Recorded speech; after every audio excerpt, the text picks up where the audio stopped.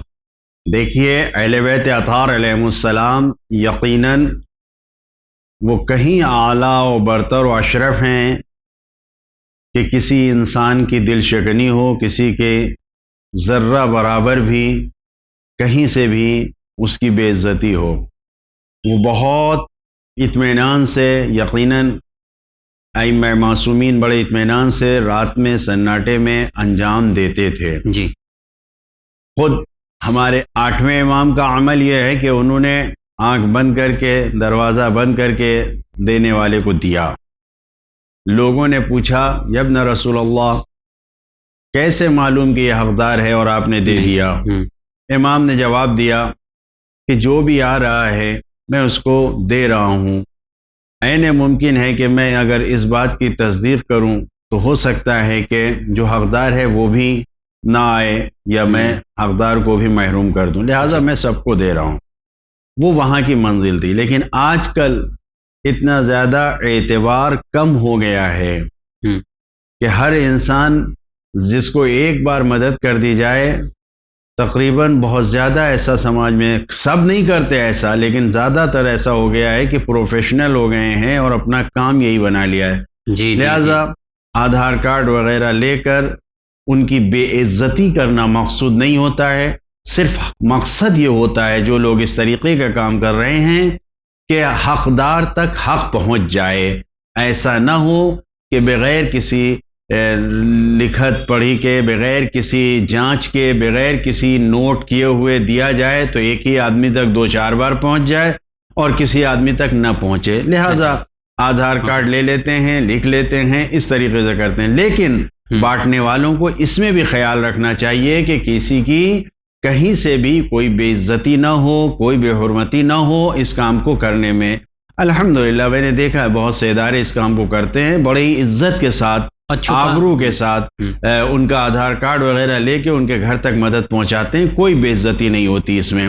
بالکل، بہت شکریہ آغا۔ اچھا، ان کا سوال ایسا تھا کہ مطلب راشن دینا ہے اگر تو ہم لوگ آدھار کارڈ کسی کا لیتے ہیں تو اس میں کوئی دقت نہیں ہے، سوال یہ تھا۔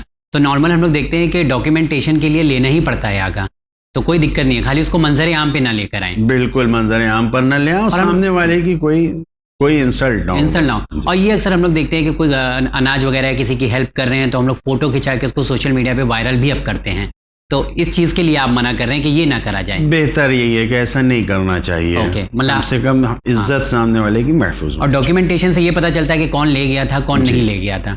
بہتر خدمت انجام دینے کے لیے یہ کام کیا جائے۔ شاید سمجھنے میں تھوڑا سا ہمارے چوک ہو گئی تھی، لیکن سوال یہی تھا کہ آپ لے کے دے سکتے ہیں ڈاکیومنٹیشن کے لیے، کوئی اس میں دقت نہیں ہے، خالی اس کو منظر عام پر یا ان کی مطلب اس طرح سے توہین نہ ہو، اس لیے اس کو چھپا کے رکھنا بہتر ہوگا۔ بڑھتے ہیں اگلے سوال کی طرف۔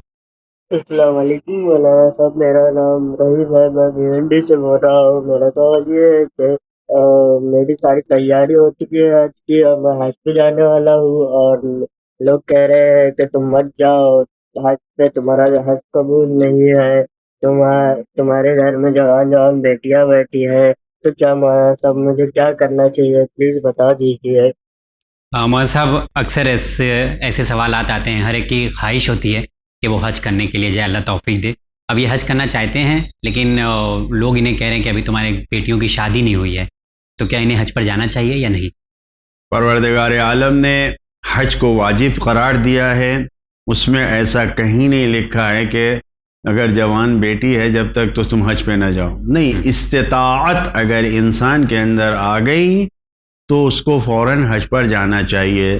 راستہ کھلا ہوا ہے، آپ کے پاس مال اتنا ہو گیا کہ آپ اپنے بچوں کا خرچ رکھ کر جا رہے ہیں، خود آپ کے پاس اتنا مال ہوا کہ جو حج کا خرچ ہے وہ دے سکتے ہیں، تو اب کسی کی شادی ہے، کسی کا کچھ ہے، اپنے بچے کا کچھ ہے، یہ ساری چیزیں اس کو کہ فیوچر میں، مستقبل میں، بچی ابھی مثلا 15-16 سال کی ہے، شادی ہونے میں شاید 4 سال لگ جائے، بالکل، تو ابھی ہم حج پہ، خدا پر بھروسہ کرنا چاہیے انسان کو۔ معاشرے اور سماج میں یہ جو باتیں ہوتی ہیں، بعض وقت لوگ خلوص میں ان باتوں کو کہتے ہیں، جبکہ یہ خلوص نہیں ہے، یہ شیطانی حربہ ہے کہ انسان اس عبادت سے اپنے آپ کو دور کر لیتا ہے۔ لہذا جس انسان کے اوپر استطاعت آ گئی ہر اعتبار سے استطاعت اس کو فوراً حج کے لیے جانا چاہیے. باقی فیوچر اور مستقبل میں واقعاً اگر انسان کے حج پہ جانے پہ وہ کام مستقبل میں واقعاً نہیں ہو پائے گا اور اس میں پڑے گا تو اس کے اوپر مشورہ کر کے غور و فکر کرنا چاہیے. ورنہ صرف یہ سوچ کے کہ ابھی مثلا 10 سال 12 سال کی لڑکی جوان ہو رہی ہے اور نہ جائے، یہ رکاوٹ نہیں بنتی. آپ حج پہ جائیے، خداوند عالم آپ کے لیے حج کی برکتوں سے آپ کے امور اور زندگی کے کاموں کو انشاءاللہ آسان کرے گا اور بچی کی شادی بھی بہترین ہوگی. تو آپ جا سکتے ہیں، جیسا کہ آغا نے بتایا کہ اگر آپ کے پاس وہ کرائٹیریا ہے جس طرح سے آغا نے بتایا کہ استطاعت ہے اور کسی طرح کی کوئی دقت نہیں ہے، تو آپ جا سکتے ہیں. بڑھتے ہیں اگلے سوال کی طرف. السلام علیکم. شولت سادات یو پی سے بات کر رہا ہوں. خطبہ جمعہ کے دوران کہا جاتا ہے کہ خطبہ سننا ضروری ہے اور خاموشی سے سننا چاہیے، لیکن اس دوران ہم 2 کام کر رہے ہیں، خطبہ بھی سن رہے ہیں اور تسبیح بھی پڑھ رہے ہیں درود شریف کی. تو کیا خالی خطبہ ہی سنیں یا اگر ہمارا دماغ تسبیح میں بھی لگا ہوا ہے اور خطبہ بھی سن رہے ہیں، دونوں کام ایک ساتھ کر سکتے ہیں؟ شکریہ جی. یہ کہہ رہے ہیں کہ خطبے کے دوران اگر ہم خطبہ سن رہے ہیں تو کیا تسبیح ہم پڑھ سکتے ہیں؟ حکم یہ ہے کہ جو 2 خطبے نماز جمعہ کے ہوتے ہیں وہ 2 رکعت نماز کے برابر ہے. لہٰذا اس حالت میں کسی عمل کو نہیں انجام دینا چاہیے. نہ خطبے کے دوران نماز مستحبی کو پڑھیں، نہ نماز قضاء واجب کو پڑھیں، نہ تسبیح پڑھیں، نہ دعا پڑھیں. صرف اور صرف توجہ سے سننا چاہیے، خطبوں کو سننا چاہیے. لہٰذا تسبیح اور درود اور یہ سب یہ بھی جو ہے وہ 2 خود یہ کہہ رہے ہیں کہ دماغ 2 طرف ہو جاتا ہے، خود یہ کہہ رہے ہیں نہیں، ایک طرف دماغ لگا کے خطبے کو سننا چاہیے. یہی لازم قرار دیا گیا، خاص کر کے جب کہ تمام شرائط کے ساتھ نماز جمعہ ادا کی جا رہی ہے تو وہ ظہر کی بھی ضرورت نہیں ہوتی. تو 4 رکعت ظہر کے بدلے میں یہ 2 رکعت نماز جمعہ اور 2 خطبے 2 رکعت کے برابر ہیں، یہ انجام پاتے ہیں. لہٰذا کوشش یہ کرنا چاہیے انسان کو کہ اذان کے وقت نماز جمعہ کے خطبے سے پہلے مسجد میں حاضر ہو کے جس طریقے سے نماز میں شریک ہوتا ہے ویسی خطبوں میں شریک ہو کے توجہ سے صرف خطبے کو سننا چاہیے. اگر یہ سوال آ گیا تو ایک اور سوال اس میں ایڈ کرنا چاہوں گا. اکثر ایسا ہوتا ہے کہ ہم لوگ جمعہ کی نماز تو پڑھ لیتے ہیں لیکن خطبہ نہیں سنتے اور دیکھتے ہیں کہ یار ابھی خطبہ ہو رہا ہے، جب جمعہ کی نماز شروع ہونے والی ہوگی تب جائیں گے. ایسی صورتحال میں کیا کرنا ہے؟ جان بوجھ کے نہیں کرنا چاہیے. جان بوجھ کر یہ کام نہیں کیا سکتے. کسی مجبوری کی وجہ سے پہنچنے میں دیر ہو گئی، ٹریفک میں ہو گیا، کچھ مشکل ہو گئی تو وہ الگ بات ہے معاملہ. لیکن خاص کر کے جان بوجھ کے کہ خطبہ نہ سنیں اور صرف نماز میں جائیں تو یہ کام صحیح نہیں ہے. اگر جان بوجھ کے نہیں چھوٹ رہا ہے اور خطبہ ہم سے چھوٹ گیا ہے تو ہمیں پھر ظہر کی نماز پڑھنا ہے؟ کوئی حرج نہیں ہے، حرج نہیں ہے، جمعہ کافی ہے. جمعہ کافی ہے. بہت شکریہ. بڑھتے ہیں اگلے سوال کی طرف. السلام علیکم مولانا صاحب، جاوید بھائی، میں کنیز سورہ رضوی لکھنؤ سے. اللہ آپ سب کو سلامت رکھے. ون چینل کی دن بدن ترقی ہو. ون چینل کی وجہ سے ہر جمعے کو ماشاءاللہ ہمارے علم میں کچھ نہ کچھ اضافہ ضرور ہوتا ہے. ماشاءاللہ ون چینل بہت ترقی کر رہا ہے اور آگے بھی انشاءاللہ کرتا رہے گا. مولانا صاحب میری اصلاح فرمائیں. میرے 2 سوال ہیں. کیا فجر و ظہر کی اذان سے پہلے میں نافلہ ظہر یا فجر پڑھ سکتی ہوں 2-4 منٹ پہلے تقریباً؟ دوسرا سوال میرا یہ ہے کہ میں 2013 میں حج پر گئی تھی. اسی وقت عزیزیہ ہوٹل کے سامنے جو چھوٹے موٹے سامان بیچتے ہیں ان سے میں نے کچھ چیزیں خریدیں اور کچھ کے پیسے میں نے ادا کر دیے تھے اسی وقت. اور اس کے بعد تھوڑا سا سامان اور لیا تقریباً 50 یا 100 روپے کی قیمت کے. اور جیسے ہی میں اسے ادا کرنے ہی والی تھی کہ پولیس والے آ گئے اور وہ آنن فانن میں اپنا سامان لے کر بھاگ گیا. میں پیسے ادا نہیں کر پائی. میں نے اسے بہت ڈھونڈا مگر وہ مجھے نہیں ملا. حالانکہ میں نے وہ پیسے کسی غریب کو دے دیے تھے. پھر بھی آج تک دل میں ایک ڈر ہے کہ کیا کروں میں. میری اصلاح فرمائیں. حاجیوں کا قافلہ جا رہا ہے، کیا میں وہ پیسے کچھ بڑھا کے پھر اور بھیج دوں؟ میں کیا کروں؟ پلیز اصلاح فرمائیں. شکریہ. خدا حافظ. آغا ان کا سوال بہت اچھا ہے. ایک تو پہلا جو ہے نافلہ کے حوالے سے ہے، تو اگر وہ کچھ منٹ پہلے واجب نماز سے پہلے نافلہ پڑھتی ہیں تو کیسا ہے؟ نہیں، اذان کے وقت ہی صبح کی جب اذان ہوتی ہے اس سے پہلے نافلے میں پڑھنا ہے. اور جب اذان کے وقت ہو تو جیسے ہی اذان شروع ہو یا اذان کا وقت ہو اس وقت نافلہ پڑھ سکتے ہیں. ظہر میں بھی اسی طریقے سے ہے، اس سے پہلے نہیں پڑھ سکتے ہیں.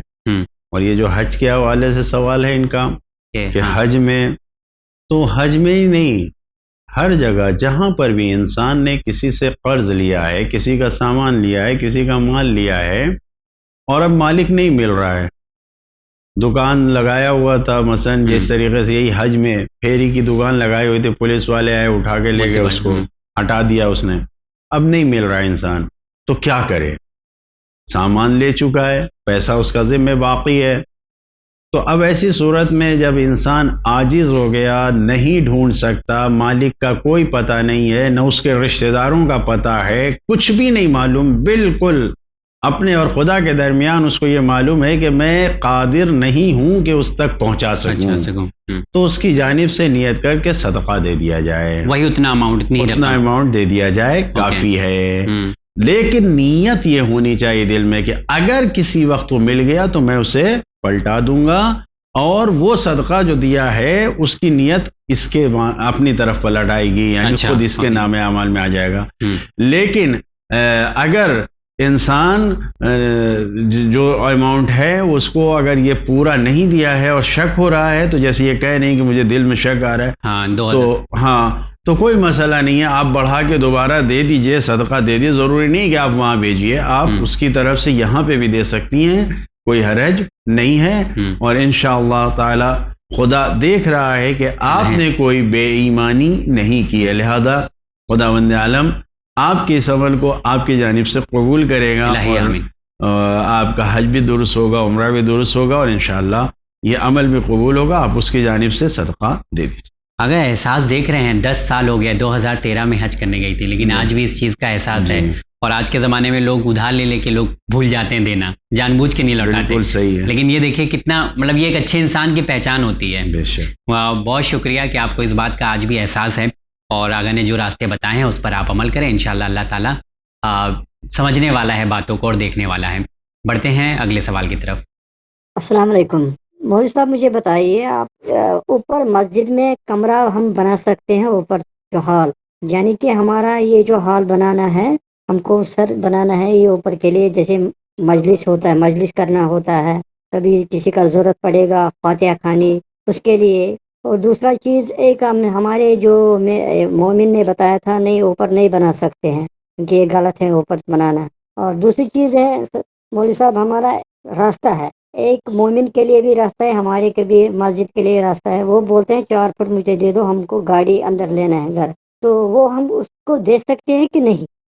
عمر صاحب یہ سوال بہت اچھا ہے، شہر کی بات کریں یہ بھی پرابلم یہاں پر ہوتی ہے، لوگ کہتے ہیں کہ اگر مسجد ہے تو اس کے اوپر کچھ نہیں بنوایا جا سکتا، اگر امام بارگاہ وغیرہ بنایا جائے پروگرامز کے لیے، ریلیجیس پروگرام کے لیے، تو کیسا ہے مسجد کے اوپر؟ مسجد کے اوپر نیچے کچھ نہیں بن سکتا سوائے مسجد کے۔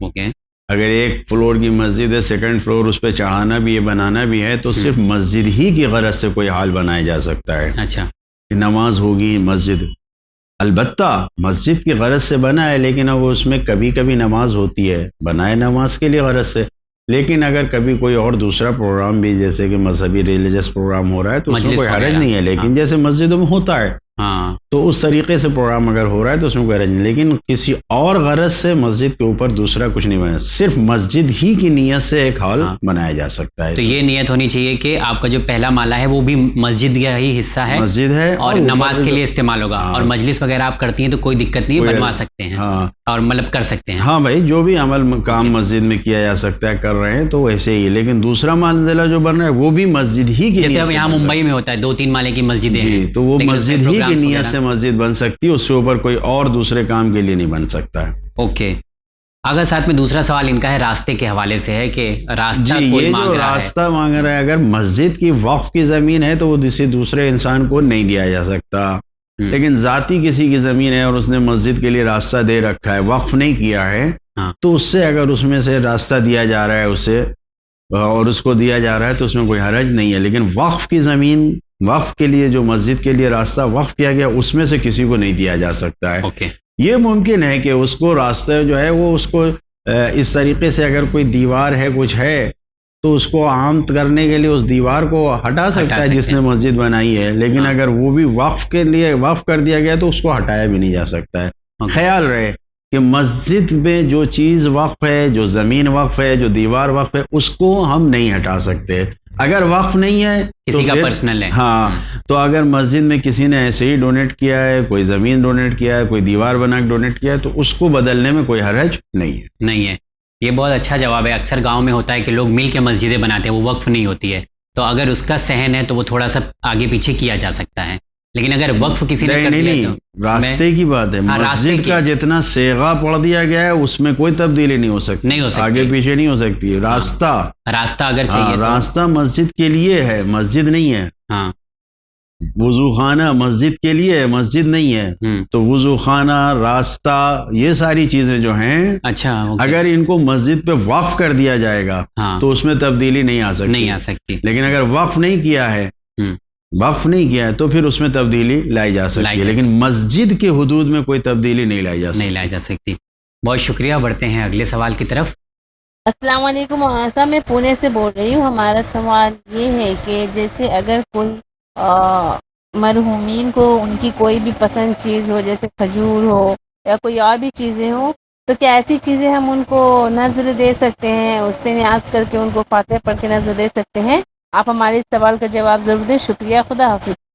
مولانا صاحب، مرحومین کی خواہش کے حساب سے یا ان کی پسندیدہ چیز پر نظر دی جا سکتی ہے؟ بالکل دی جا سکتی ہے، کوئی حرج نہیں. بڑھتے ہیں اگلے سوال کی طرف. السلام علیکم مولانا صاحب. مجھے یہ جاننا ہے کہ سید اور غیر سید میں اگر سید گناہ کرتا ہے کوئی تو اسے ڈبل اس کا گناہ ملتا ہے. میں نے ایک مولانا صاحب سے پوچھا تھا، وہ بتا رہے ہیں اس کو ڈبل ملتا ہے، اور غیر سید اگر کوئی گناہ کرتا ہے تو اس کو ایک ہی گناہ ملتا ہے. کیا یہ صحیح بات ہے مولانا صاحب؟ اس کو واضح کر دیجیے. بہت شکریہ مولانا صاحب. اگر سید ہے تو اس کو ڈبل گناہ ملے گا اور غیر سید ہے تو اس کو ایک ہی گناہ ملے گا، ایسا کچھ ہے؟ قرآن مجید میں خداوند عالم نے سرکار رسالت مآب کی بیویوں سے خطاب کرتے ہوئے یہ کہا ہے کہ اگر تم سے کوئی برا عمل سرزد ہوتا ہے تو تمہیں دوہرا گناہ ملے گا. ایک تو اس عمل کی برائی اور دوسرے نبی کی بیوی ہونے کا. تو نبی کی بیوی اگر کوئی غلط کرے تو اسی طریقے سے سادات کرام جو آل محمد ہیں، جو خود ان کی اولاد ہیں سادات کی، ان کو جو کہا گیا ہے دوہری سزا ملے گی یا دوہرا گناہ ہوگا، وہ اسی لیے ایک تو وہ کہ خود عمل کا گناہ، جی، اور دوسرے ان کی نسبت جو ہے نبی سے، وہ ایک جو آل رسول ہیں، یہ جو نبی کی اولاد میں سے ہیں، اس لیے یہ کہا گیا ہے دوہرا. چنانچہ اسی طریقے سے اگر دیکھیں تو دوہرا ثواب بھی ہے. اس کسی بھی نیک عمل کا دوہرا، اور کئی گنا نیک عمل کے تو سب کے لیے کئی گنا ثواب ہیں، لیکن برے عمل کا اگر کوئی سید برا کام کر رہا ہے تو 2 عذاب ہے. کیوں؟ نسبت جو رسول سے ہے. اور یہ صرف سادات کرام سے مخصوص نہیں ہے. اگر ایک انسان جس کی سماج اور معاشرے میں ایک عزت ہے، مثال کے طور پر ہم ایک عالم دین ہیں، جی، ہم سادات ہوں، سید ہوں یا غیر سید، لیکن سماج اور معاشرے میں ایک عالم دین ہونے کی حیثیت سے ہمارا ایک وقار ہے. اب اگر ہم خدا نہ کردہ کوئی غلط کام کرتے ہیں تو لوگوں میں سماج میں جو میسج جا رہا ہے وہ غلط جا رہا ہے. لہذا ہر وہ انسان، چاہے وہ سید ہو یا غیر سید، اگر معاشرے اور سماج میں اس کی کوئی حیثیت ہے اور وہ اس کا ذاتی عمل بھی اگر دین کو نقصان پہنچا رہا ہے تو اس کا دوہرا عذاب ہو جائے. بالکل. جس طریقے سے اگر اس کا نیک عمل ہے تو اس کا خود کا ذاتی عمل ہے، لیکن اس سے دین کو فائدہ پہنچے گا تو کئی گنا ثواب ہو جائے گا. تو یہ اس سوال کا جواب آغا نے دیا کہ اگر نسبت ہے آپ کی تو آپ کو جو ہے مطلب گناہ ڈبل ہو جاتی ہے اس کی، کیونکہ آپ کی سماج میں ایک ویلیو ہے. اب دیکھتے ہیں اگلا سوال کیا ہے. السلام علیکم مولانا صاحب. میرا نام مونو ہے، میں شمس آباد کا رہنے والا ہوں. میرا سوال یہ ہے کہ میرے بیٹے کے لیے میں نے جو رقم جمع کی ہے وہ فیس کی ہے، اس کی فیس کی ڈیٹ بھی آ چکی ہے اور میرے خمس کی ڈیٹ بھی آ چکی ہے. تو کیا میں اس سے خمس نکالوں؟ کیونکہ میں خمس نکالوں گا تو اس کی رقم کم پڑ جائے گی، اور کم پڑ جائے گی تو بہت مشکل ہو جائے گی اس کی فیس جمع کرنے کے لیے. پلیز اس کا کوئی سالوشن ہے، اس کا حل نکالے پلیز. اگر یہ سوال بھی بہت اچھا. اکثر ایسا ٹکراؤ ہو جاتا ہے کہ بیمار کوئی پڑ جاتا ہے، جیسے ان کو بچے کی فیس بھرنا ہے اور خمس کی بھی ڈیٹ آ گئی ہے، دونوں آ گئی ہے. ایسی سچویشن میں فیصلہ لینا بہت مشکل ہوتا ہے، تو اس کا کیا طریقہ ہے؟ انسان کو خدا کے حکم پر عمل کرنے میں تردید نہیں ہونی چاہیے۔ وہ انسان جو یہ سوچ رہا ہے کہ ہم راہ خدا میں خمس کو ادا کر رہے ہیں، تو یہ سوچ لے کہ خداوند عالم خود اس رقم کو پورا کرنے والا ہے۔ بے شک۔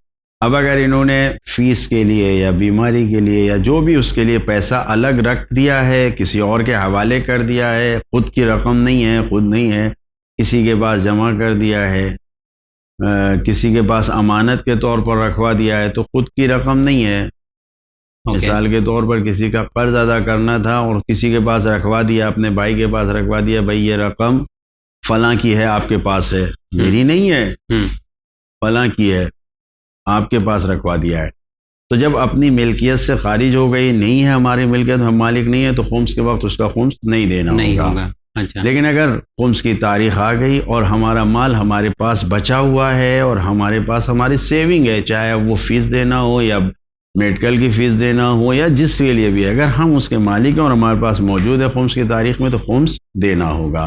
البتہ میں ایک عام بات کہہ دوں کہ جب بھی انسان خمس نکالتا ہے تو یہ جان لے کہ وہ فوراً خداوند عالم کی جانب سے آ جاتا ہے، جیسے آج کل کریڈٹ کارڈ میں کریڈٹ ہو جاتا ہے اور آ جاتا ہے پیسہ کہیں بھی، ویسے ہی خدا کی جانب سے بھی آ جاتا ہے۔ لہذا انسان کو خدا پر بھروسہ کرنا چاہیے اور ایسے کاموں میں اپنے آپ کو روکنا نہیں چاہیے۔ اگر یہاں پہ ایک چھوٹا سا سوال فیس کا مسئلہ ہے، تو فیس کی اگر ہم نے نیت پہلے سے کر رکھا ہے کہ ہم یہ پیسے سے فیس نکالیں گے، تو کیا تبھی بھی خمس کی ڈیٹ آ گئی ہے تو ہمیں خمس نکالنا پڑے گا؟ نکال کے اگر الگ رکھوا دیا ہے کسی کے پاس، ہماری ملکیت میں نہیں، ہماری ملکیت میں نہیں ہونا چاہیے، ہماری ملکیت میں نہیں، ملکیت مطلب ہمارے اکاؤنٹ میں یا ہمارے پاس نہیں ہونا چاہیے، نہیں ہونا چاہیے کہ ہمارا مال نہ کہا جائے۔ میں نے کہا نا کہ اپنے بھائی کے پاس رکھوا دیا کہ یہ مال فلاں اسکول کا ہے، اچھا اوکے، یہ مال فلاں صاحب کا ہے، ہم نے اپنے پاس سے الگ کر دیا ہے، اچھا ہمارا نہیں ہے مال، یعنی واقعاً حقیقتاً، یہ نہیں کہ صرف تصور کرے، نہیں، واقعاً ہم نے کسی کے پاس رکھوایا، اماؤنٹ نکال کے الگ کر ہی دینا، بالکل اماؤنٹ الگ کر کے رکھ دیا کہ بھائی یہ مال فلاں صاحب کا ہے آپ کے پاس، اوکے، فلاں صاحب چاہے وہ اسکول ہی کیوں نہ ہو، فیس ہی کیوں نہ ہو، ہمارے پاس نہیں ہے تو نہیں۔ جی بہت شکریہ، اس سوال کا جواب آپ نے دیا۔ اب اگلے سوال کے لیے گزارش کرتے ہیں۔ السلام علیکم، میرا سوال ہے کیا ضروری ہے؟ خدا حافظ۔ تسبیحات اربع کے حوالے سے ہے، تو کیا اس میں بسم اللہ پڑھنا ضروری ہے؟ تسبیحات اربع نہیں، تسبیحات اربع میں بسم اللہ پڑھنا واجب نہیں ہے۔ اگر انسان نے پڑھ بھی دیا ہے تو یاد آ گیا فوراً تو کوئی بات نہیں ہے، لیکن پڑھنا واجب نہیں ہے۔ اوکے، اگر ایسے کتنی بار پڑھنا ہوتا ہے تسبیحات اربع؟ جو اگر ہم صحیح طریقے سے اگر پڑھا جائے تو ایک ہی بار کافی ہے، لیکن مستحب قرار دیا گیا کم سے کم 3 بار پڑھے، کم سے کم 3 بار۔ اگر ایک بار صحیح طریقے سے سبحان اللہ والحمد للہ ولا الہ الا اللہ اللہ اکبر کہہ دیا ہے انسان نے تو واجب ادا ہو گیا، لیکن مستحب قرار دیا گیا ہے کہ 3 بار کہیں، کم سے کم 3 بار کہیں۔ چلیے بہت شکریہ، اگلا سوال دیکھتے ہیں کیا ہے۔ السلام علیکم جاوید بھائی، مولانا صاحب، میں فاطمہ بول رہی ہوں جی۔ میرا سوال ہے کہ لوح محفوظ کے اوپر کچھ آپ روشنی ڈالیں تو بہت مہربانی ہوگی، بہت بہت شکریہ، السلام علیکم۔ اگر یہ بہن فاطمہ کا سوال ہے لوح محفوظ کیا ہے، اس کے بارے میں تھوڑا سا بتائیے۔ لوح محفوظ خداوند عالم کے ہاں لوح کہتے ہیں تختی کو، یعنی جس پر کچھ لکھا جائے، جی، تو اب وہ کیسی تختی ہے، کیا ہے؟ پروردگار عالم کے ہاں محفوظ ہے۔ وہ محفوظ مقابلے میں ہے محو کے، یعنی جہاں پر کچھ لکھا جائے اور ہٹایا جائے۔ 2 طرح کے لوح ہے۔ جب انسان کسی عمل کو انجام دیتا ہے تو کچھ عمل ایسے ہیں کہ جو خداوند عالم کے ہاں معین ہیں، لکھے گئے ہیں۔ لوح محفوظ ہو کہ جس میں کوئی تبدیلی نہیں آتی ہے، جو خداوند عالم کے ہاں موجود ہے اس میں کسی قسم کی کوئی تبدیلی نہیں ہے، علم خداوند عالم میں ہے اور وہ سب کچھ اس میں لکھا ہوا ہے، اسی کے مطابق ہوگا۔ لیکن ایک لوح ہے، اس کے مقابلے میں محو اور اثبات کہا جاتا ہے کہ جس میں تبدیلی آ سکتی ہے۔ مثال کے طور پر ایک انسان ہے جس کی مثلاً موت 50 سال میں آنی ہے، اب 50 سال میں آنی ہے، یہ وہاں پر لکھا ہوا ہے لوح محفوظ میں، لیکن ایک لوح محو اور اثبات جو ہے کہ جہاں پر تبدیلی آ سکتی ہے، یہاں پر بھی لکھا ہوا ہے، تو ہو سکتا ہے کہ انسان نے اپنے رشتہ داروں سے رشتوں کو توڑا تو یہ 40 سال میں ہی مر جائے. اوکے. ہو سکتا ہے کہ اس نے ایسے کام کیے کہ جلدی موت آ جائے، لیکن یہ بھی ہو سکتا ہے کہ اس نے ایسے کام کیے کہ موت بڑھ جائے، 40 کے بجائے 50. وہ وہاں پر لکھا ہے لوح محفوظ میں کہ 50 سال میں اس کو موت آئے گی. اب یہ موت کیسے آئے گی؟ مثلاً ہارٹ اٹیک سے آئے گی. تو اب یہاں پر خداوند عالم نے انسانوں کے لیے جو زندگی کے، یعنی جو انسان زندگی گزار رہے ہیں، ایسا نہیں ہے کہ یہاں پر معین کر دیا ہو کہ اس کو ہارٹ اٹیک سے تو اچانک نہیں. یہ زندگی گزار رہا ہے انسان، اپنی زندگی کے اصول کے مطابق زندگی نہیں گزار رہا ہے. کچھ نہ کچھ جو اس بدن کو چاہیے اس میں کم و زیادہ ہو رہا ہے. اس کی وجہ سے کبھی انسان ہارٹ کی بیماری مبتلا ہوتا ہے اور دھیرے دھیرے ہو کے اس 50 سال کی عمر تک پہنچتے ہوئے اٹیک آتا ہے اور ہارٹ اٹیک سے مر جاتا ہے. تو جو لکھا تھا، تو لوح محفوظ وہ لوح ہے، وہ تختی ہے، وہ جگہ ہے کہ جہاں پر جو لکھا ہے وہ پورا ہونا ہے، اس میں تبدیلی نہیں آتی. لیکن اس کے مقابلے میں لوح محو اور اثبات ہے کہ اس کے میں تبدیلی آ سکتی ہے. اوکے، جیسے عمر کا گھٹنا اور بڑھنا مثلا. بہت شکریہ. اگلے سوال کی طرف بڑھتے ہیں. السلام علیکم. میں وہ کیرلا سے کوچی سے بات کرتے ہیں. میرا بچپن سے میں پیدا ہونے کے ٹائم میرا گھر میں عقیقہ نہیں کیا تھا، بکری کا عقیقہ نہیں کیا تھا. اس کے لیے میں ابھی بڑا ہو گیا، ابھی عقیقہ کر سکتا ہے؟ ایسا سوال ہے. اوکے. مولانا صاحب، یہ کیرلا کوچی سے سوال ہے. اکثر یہ سوال ہوتے رہتا ہے کہ بچپن میں عقیقہ نہیں ہوا تھا، بھول جاتے ہیں یا کسی وجہ سے نہیں کر پاتے ہیں. اب بڑے ہو کے انہیں پتہ چلا ہے کہ میرا عقیقہ نہیں ہوا ہے، تو ابھی کیا کرنا چاہیے انہیں؟ کرنا چاہیے، بالکل کر سکتے ہیں. قربانی دینا، عقیقہ کرنا پڑے گا. اور وہ بال کا کیا ہے؟ تو پھر عقیقے میں بال بھی نکالتے ہیں؟ کوئی کچھ نہیں ہے، وہ تو بال عقیقہ اس میں نہیں ہو تو کتنی مرتبہ اچا چکا ہے. تو کوئی دقت نہیں ہے. بہرحال نظر کے طور پہ قربانی آپ کو دینا ہے. جی. عقیقہ کا جو ہے وہ انسان کتنا بھی بڑا ہو جائے، جب معلوم ہوا ہے کہ عقیقہ نہیں ہوا ہے تو عقیقہ کرنا چاہیے. چلیے بڑھتے ہیں اگلے سوال کی طرف. جاوید بھائی صاحب، میں محمد جری سے بول رہا ہوں. جی جاوید بھائی، میرے 2 سوال اگر اس کی وضاحت کر سکے تو آپ کی بہت بہت مہربانی ہوگی. پہلا سوال تو جاوید بھائی میرا یہ ہے، جو بی بی نرجس خاتون تھیں، امام مہدی علیہ السلام کی والدہ، ان کے والد اور والدہ کا نام کیا تھا؟ ان کے والد اور والدہ کا کیا نام تھا؟ اگر اس سوال کی آپ وضاحت کر سکے تو آپ کی بہت بہت مہربانی ہوگی. اور دوسرا سوال میرا یہ ہے کہ جو مسجد اقصی ہے یہ کس دوران یہ تعمیر ہوئی ہے، کس ایئر میں؟ اگر ان 2 سوالوں کی آپ وضاحت کر سکے تو آپ کی بہت بہت مہربانی ہوگی. بہت بہت شکریہ. السلام علیکم. وعلیکم السلام. یہ بھائی کا سوال ہے، کہہ رہے ہیں امام زمانہ علیہ السلام کے نانا نانی کا نام آپ بتائیے. جی، ان کے نانا نانی اور دادا دادی، یعنی انہوں نے پوچھا ہے والد اور والدہ. ہاں. تو بی بی نرجس خاتون کے والد، جن کا نام یشوع یا جو بھی، کیونکہ یہ کرسچن تھیں، تو یہ قیصر روم، جو قیصر تھے جو اس زمانے کے، ان کی پوتی تھی یہ. ان کا نام تو تاریخ میں لکھا ہے کہ یشوع یا یوشا، اور یہ پوتی تھی جناب شمعون صفا کی. تو اس طریقے سے جو ان کے نانا ہوئے، وہ یعنی جو ان کی والدہ کا نام ہے وہ تاریخ نے نہیں لکھا ہے. صرف یہ لکھا ہے کہ وہ ان کی والدہ پوتی تھی شمعون صفا، جو جناب عیسیٰ کے وصی تھے. اچھا. نانا نانی. اوکے. جی. اور مسجد اقصی کی تعمیر جناب سلیمان کے زمانے میں ہوئی ہے. وہ اس وقت تو تاریخ سے پہلے کے کتنے 100 سال پہلے کی، ہجری سے پہلے کی بات ہے، یہ نہیں پتہ چلتا، نہیں ہو سکتا. چلیے اب دیکھتے ہیں کہ اگلا سوال کون پوچھ رہا ہے. السلام علیکم. میرا نام سید ریاض حسین جعفری، میں ناگپور شہر سے بول رہا ہوں. علی جاوید زیدی صاحب، حجت الاسلام مولانا کی خدمت میں بہت بہت سلام. حج کا زمانہ قریب آ رہا ہے. سوالات ہے مومنین کے معلومات کے لیے اور مجھے حقیر کی معلومات کے لیے بھی. حج بیت اللہ کے موقع پر اشناعشری حضرات کو 2 تکلیف زیادہ آتی ہے. نمبر 1، گورنمنٹ ٹور سے جانے والے حضرات کو میقات، یعنی اشناعشری شیعہ حضرات کو میقات جانے کے لیے کچھ روپیہ الگ سے فارم میں ادا کرنا ہوتا ہے. انہیں جدہ ایئرپورٹ جانے کے بعد نظر انداز کیا جا رہا ہے. مقام اور میقات جانے کے لیے جہاں سے جوفہ احرام باندھا جاتا ہے، کیا انہیں جیسا کہ آقا خوئی رحمۃ اللہ علیہ کی تقلید والے منت کیا کرتے تھے، جدہ خیریت سے پہنچنے پر وہیں سے احرام جدہ باندھا جاتا تھا؟ اور آپ اور زیادہ تر آقا ثانی دامہ عزکم کی مقلد ہیں، ان کے لیے بھی کیا یہ حکم ہے، یا وہ اپنے پرائیویٹ ٹیکسی یا بس کرے اور احرام کے لیے جوفہ جائے؟ جواب عنایت فرمائیں. شکریہ. خدا حافظ. اگر یہ سوال آج بھی لوگ کرتے ہیں کہ اب ہم لوگ فلائٹ سے جا رہے ہیں، پھر اتر کے ہم لوگ باہر نکلیں، اس کے بعد جائیں احرام باندھنے. ایکچولی کیونکہ ہم نے تو حج کیا نہیں ہے تو ہمیں بھی اتنا نالج ہے نہیں کہ ہم مطلب تھوڑا سا سوال بھی اور بڑھا سکیں. آپ اس کو ایکسپلین کر دیں ایکچولی کیا ہے حقیقت میں. سب سے پہلے تو یہی دعا کریں گے کہ آپ کو بھی اور تمام ناظرین کو اور جن کے دلوں میں تمنا ہے سب کو حج کی توفیق عطا فرمائے اللہ تعالی. حج کا احرام، عمرہ کا احرام میقات سے ہوتا ہے.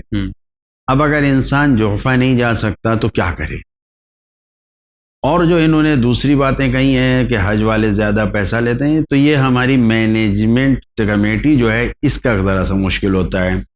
میں یہیں سے اعلان کروں کہ مہاراشٹر حج کمیٹی سے میری آج ہی بات ہوئی ہے اور مجھے یہ معلوم ہوا کہ بہت معقول رقم پہ جوفہ لے جانے کے لیے یہاں پر سسٹم سب طے ہو چکا ہے. یہاں مہاراشٹر حج کمیٹی کے ذریعے جو مومنین جائیں گے اس شریف ان کے لیے ہو چکا ہے الحمدللہ. دوسری جگہوں پہ سیاست ہوئی اور اس میں مشکلات ہوئی ہے، اور واللہ عالم وہاں پر کیا انجام ہوا نہیں معلوم مجھے، لیکن یہاں پر حج میں ایسا ہوا ہے، یہاں پر الحمدللہ یہ سہولت ملی ہے.